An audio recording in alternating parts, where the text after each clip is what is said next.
Assalamu alaikum warahmatullahi wabarakatuh. Shama harkafuun jirra jirtu qaqqaaliwwanii fi gaggaariiwwan idil addunyaarraa argamtan nagaa kootti alhamdulillah galata rabbiin tamuuchuu fi dhawarricha muuchuuf maatii taatan hedduu takka galatooma hundi keessaniyyuu like subscribe godhaa isiniin jedha akkasuma sheeris godhuun hin dagatina yoo gaafii qabaattan gaafiillee qabaa komentii jalatti barreessaa isinin jira har'a wanti isinitti argisiisu ijoollee yuutuubii qabdan akkamitti pileelistii akka itti taphachisiistan karaa salphaaniin pileelistii sa'aatii 10 yookiin hanga 20 akka itti taphachiiftan waan ofii kiyyaa fayyadameetiin jechuudha isiniif hima. Hedduu takka si fayyadaa hedduu takka sa'aatiin keenya duraan nu jalaa tura sa'aatii 10 pileelistii yoo taphachisiifnu irra oolchinee bulchina amma immoo karaa salphaanii akka itti sa'aatii 20 fi akkasuma hangasii olillee itti taphachisiisuu dandeenyu jechuudha isinitti agarsiisa walii ilaallaa. Fakkeenyaaf as dhufee kun chamuutuubiidha yuutuuba kiyyarra seeneera yuur chaanaal tajitu tana bira dhufa. Yuur chaanaal tajitu tana gadi tuqa jechuudha yeroo tokko erga gattuqee akkana naa dhufeera amma dhufee ammoo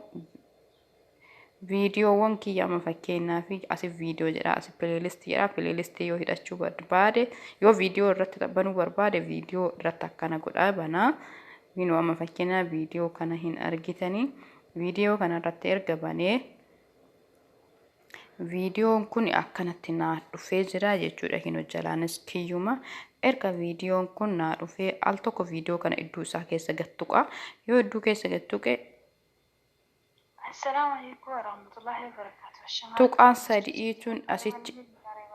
isa erga gattuqee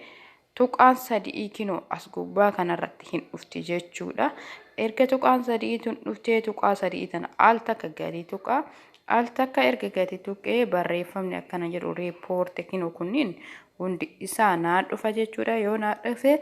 isa arfaffaa irratti argamu kana pilaastar bilaank simple normal ka jedhu kan al takka gadi tuqa jechuudha al takka gadi tuqee yoo jedhe kinoo normal ka jedhu asirraayitiinaaf ta'ee jira asitti tuqaa duwwaa tuqaa 25 baay'isuu jedha amma kanniin erga godhan normal irra deebi'ee dachaa lamaan akkanaaf irreegu yookiin akka saffisaan naaf taphatu erga barbaade lama kinoo bakkee lakkoofsi lama baay'isuu jettee xaaxafoo jira isii irratti deeffadha jechuudha amma isii irratti erga deeffadhee kinoo akkuma argitan amma geesseera jechuudha amma kinoo fakkeenya yoo argitan sirriitti dafee kinoo barreeffamni jala jiru sirriitti dafee deema saffisaan deemaa jechuudha saffisaan deemaa amma erga akkana goone erga as keessaa baanii amma immoo pileelistii taphachisiisuu kennan pileelistii kennaa ta'u kanamaa ta'u pileelistii taphachisiisuu barbaanna ta'e iddoo pileelistii kana yoo dhufne viidiyoowwan walitti qabamee hidhame kinoo hin jira yookaan namni illee nu ergi ta'e yookiin illee kahiine ta'e amma fakkeenyaaf viidiyoo kanarratti gadidha jechuudha kinoo pileelistiin kun hidhamee jira sa'aatii 2 wayitii isaan fakkeenyaaf akkana irra gadidha irra yoo dhahee jedhe kinoo akkanatti naa bahee jira kinoo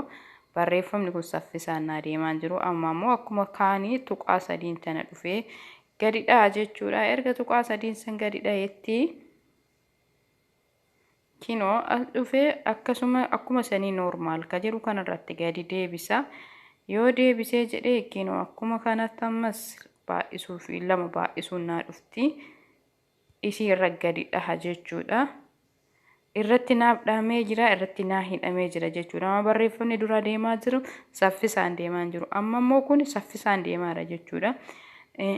lakkoofsa kinoo yoo argitan dachaa lamaan dafeetiin laakka'aa jira jechuudha akkana dachaa lamaan laakka'aa hin dabalu jettanii irraa shakkinaa ani ofii kiyyaa waan ofirraa dalagee duraan viidiyoo sa'aatii 10 guyyaa 2 irratti fixadha guyyaa tokko falkan guutuu irra silkiitii bulchee akkasii fixa kaleessa ammoo namni naafillee waan qoodeef anillee isiniif qooda jedhee galmanatti isinii fide sa'aatii kinoo daqiiqaa sa'aatii 20 jechuudha sa'aatii 20 kanama lama ilaalee xumuree jira jechuudha. Sa'aatii kana duraan xumuruu fi silkiitti harkaan qabachuu dhiisa halkan ittuu hin xumuru jechuu kaleessa itti banee jechuudha. Akkasii akkan itti fayyadamaa isiniin jira obboleeyyan kee isin fayyadaa yoo gaafii qabaattan koomentii jala gaafadhaa. Isiniin jedha obboleeyyanii amaanillaa.